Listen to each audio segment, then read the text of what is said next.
Rompí el pacto de mi amigo con el diablo. Hoy cumplo 2 meses de estar encerrado en prisión por haber desvivido a quien fue mi gran amigo.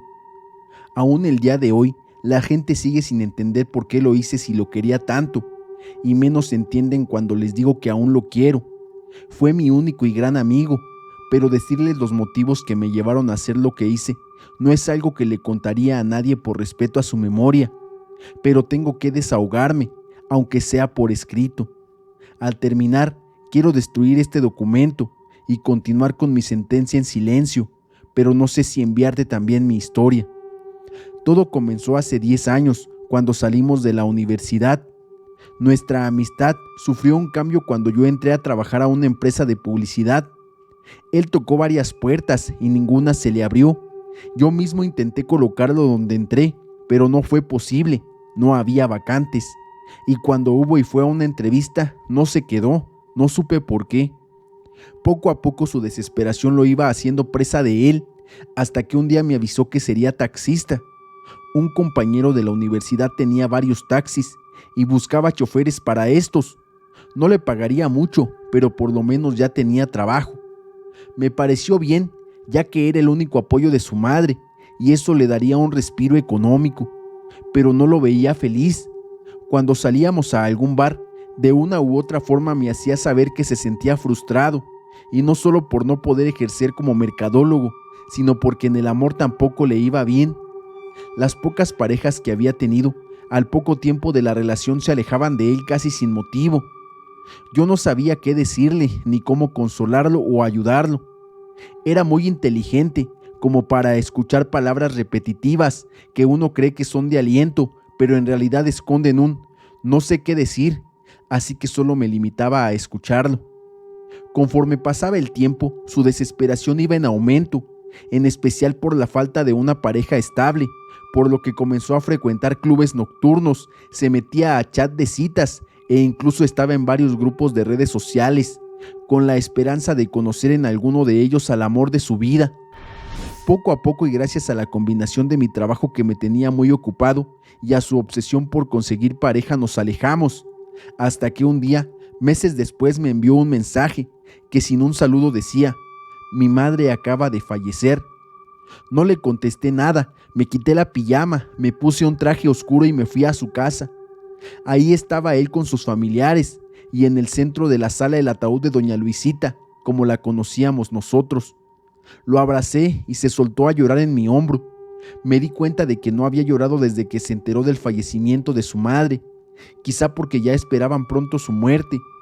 El efisema pulmonar va mermando la salud de las personas hasta que las reduce a nada. Esto fue lo que le ocurrió a doña Luisita, ya que fumó durante 40 largos años. Cuando el doctor le prohibió el cigarro, sus pulmones eran lo más parecido a 2 trozos de carbón. Ya solo quedaba esperar el momento de su partida, y ese momento llegó una mañana mientras llovía, justo como a ella le gustaba. El entierro al otro día fue muy solemne. Mi amigo, de quien no diré el nombre, ya estaba tranquilo, aunque en su mirada se lograba ver su depresión. Me preocupaba un poco que fuera a caer, por lo que le hablaba lo más seguido que podía y que él me permitía. También por su trabajo ya no le gustaba hablar por teléfono mientras manejaba, pero lejos de caer en depresión, un día me habló para contarme que había recibido dinero.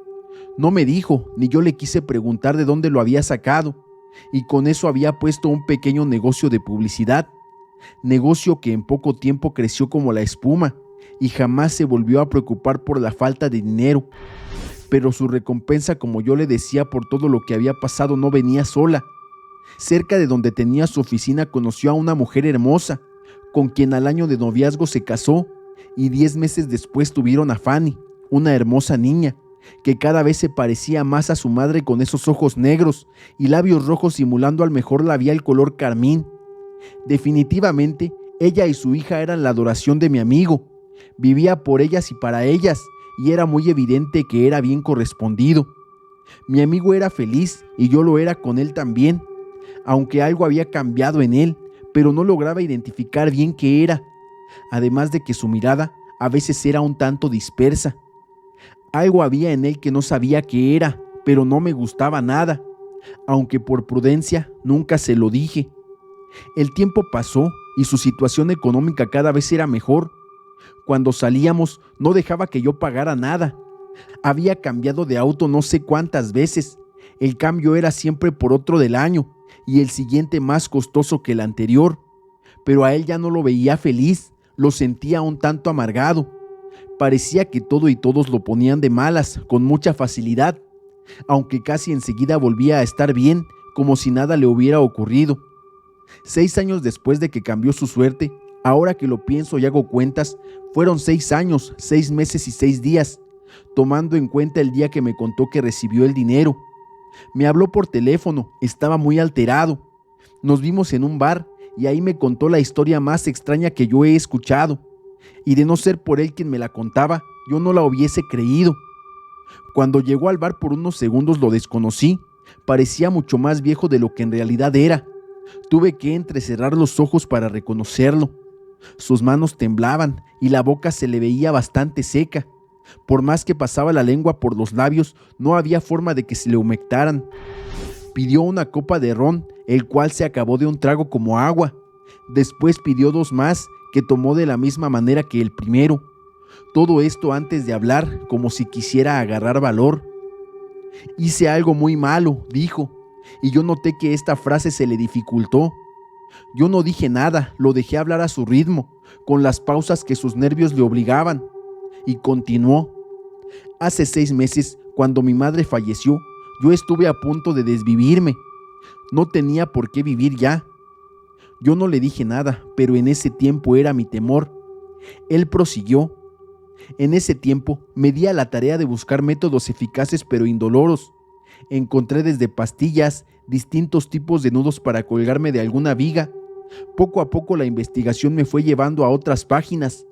Leí algunos casos de gente que no salió bien librado de sus intentos de desvivirse y quedaron inválidos o con daños irreversibles. Eso, para serte honesto, me quitó las ganas de intentarlo, pero mi realidad seguía ahí y yo no la quería.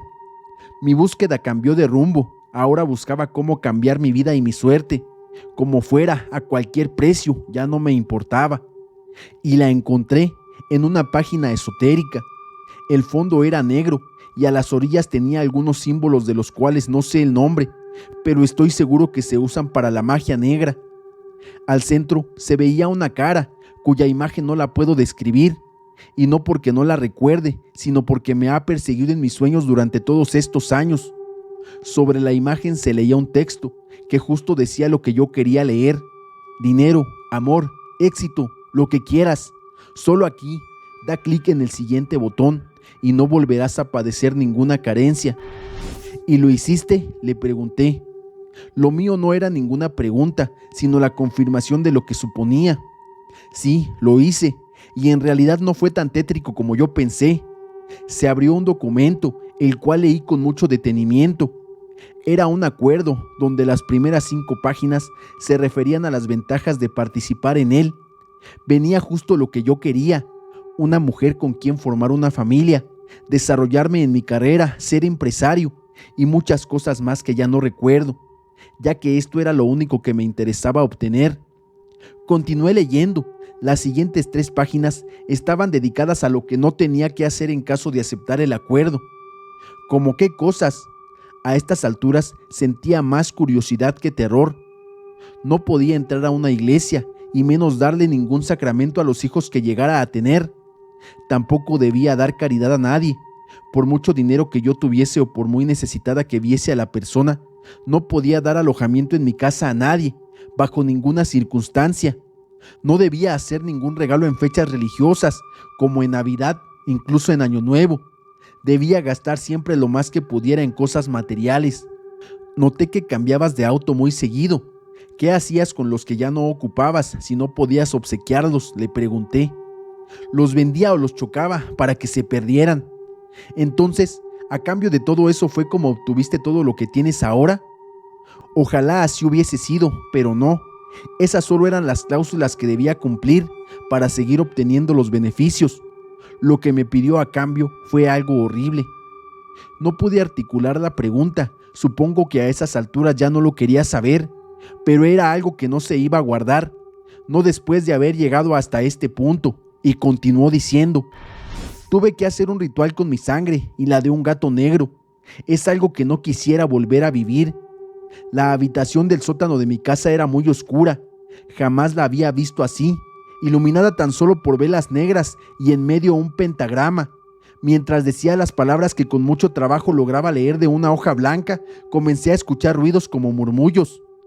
Terminé de hacer mi ritual y el gato ya no estaba. Ya se imaginarán qué pasó. La parte más difícil, o por lo menos la que yo creía más difícil, ya la había pasado. Pero el contrato decía que yo debía hacer algo más al cumplir 6 años, 6 meses y 6 días. Todo como agradecimiento por lo que recibiría. El papel no decía qué era lo que debía de hacer, ni yo quería saberlo. Al poco tiempo conocí a mi esposa y nos enamoramos. Fue amor a primera vista. Después vino Fanny, quien es, como sabes, la luz de mi vida. Mi vida transcurrió bien, cada vez con más propiedades, más dinero. Mi empresa cada vez crece más. Las mujeres me buscan, se me insinúan, pero no me interesa. Amo a mi esposa y no pienso engañarla con alguien a quien tal vez solo le interesa mi dinero. ¿Cómo le has hecho con las prohibiciones con tu mujer?, le pregunté. No fue difícil. Le hablé de una religión poco conocida que me prohibía todo lo que ya te conté. No entiendo cuál es el problema entonces. Todo parece salirte bien, le dije. Todo iba bien, hasta hace unas semanas, continuó. Mi esposa y mi hija se fueron a casa de mis suegros. Yo no fui con ellas por la carga de trabajo que tenía. Así que esa tarde, al salir del trabajo, llegué a casa. Puse la televisión y me quedé dormido. Me despertaron unas voces en la sala. Vi la hora, era medianoche, y ni mi mujer ni mi hija habían llegado. Por un momento llegué a pensar que eran ladrones, y salí con precaución de mi habitación con un bat de béisbol en la mano. Pero todo estaba oscuro, no había nadie. Por un momento las voces cesaron, pero de repente estas volvieron más fuertes, haciéndome brincar. Sentí que el corazón se me salía del pecho cuando me di cuenta de que estas venían del sótano, aquel que yo había cerrado con 5 candados para evitar que mi familia se acercara a ese lugar. Los 5 candados cerrados estaban frente a mí, en el piso, y la puerta estaba completamente abierta. Entendí que eso, lo que fuera con lo que estaba tratando desde hace 6 años, quería que bajara, y así lo hice. Parecía que no hubiera pasado el tiempo, todo seguía igual, incluso el olor a putrefacción. Lo único que faltaba en la escena era el gato. No supe qué hacer, no sabía qué hacía en ese lugar. Pensando que había entendido mal, caminé hacia las escaleras para salir, pero un portazo me detuvo con brusquedad.